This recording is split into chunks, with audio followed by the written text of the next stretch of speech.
9 minutes now before the hour. There's some controversy fermenting within the wine community.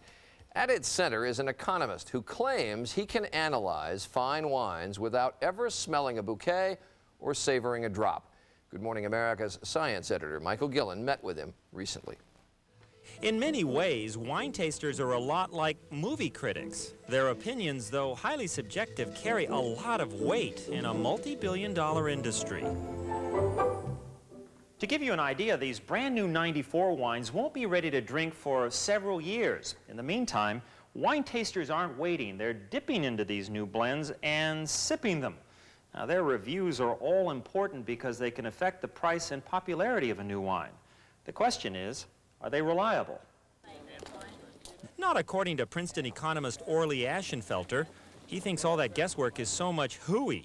Instead, he's developed a mathematical formula that predicts if a vintage will turn out good or bad.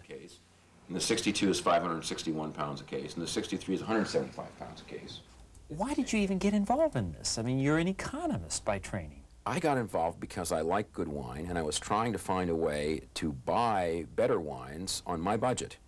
Ashenfelter came up with his formula by comparing weather records and wine prices of select Burgundies and Bordeaux between 1952 and 1980.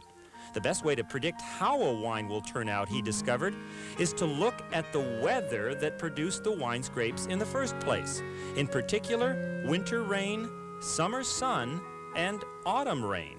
An outstanding growing season for grapes would be one where there was plenty of rainfall in the winter, no rainfall at the end of the growing season, and where the temperature was warm enough so that the grapes just ripened up perfectly at the end of the growing season.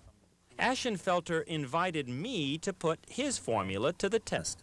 So now, one is bad and one is good according to formula, and I'm going to try to figure it out. Right, Orley?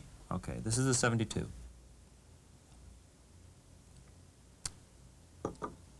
Not so good. Let's try this one. Well, I got to tell you, there is no competition. I'd say the 76 is the best. What does your formula say? It says the same thing. But I'm not a wine expert, and many who are call Ashenfelter's formula ludicrous, Neanderthal, barbaric. Indeed, the major wine magazines don't even allow him to advertise in their pages. Everyone I speak to in the wine trade and wine writers, we all kind of laugh about the Ashenfelter theory. Michael Aaron is the president of Sherry Lehman, the largest wine distributor in the country. If you judge wine only by the number, what are you missing? The taste, and that's what it's all about. Scientists who study winemaking criticize Ashenfelter for ignoring other variables that go into producing a good vintage, like grape variety, pruning practices, and the kind of yeast used in the fermentation process. Different yeast can bring out different flavors. So depending on the mixture of yeasts and the predominance of one yeast over another, you can get different flavors.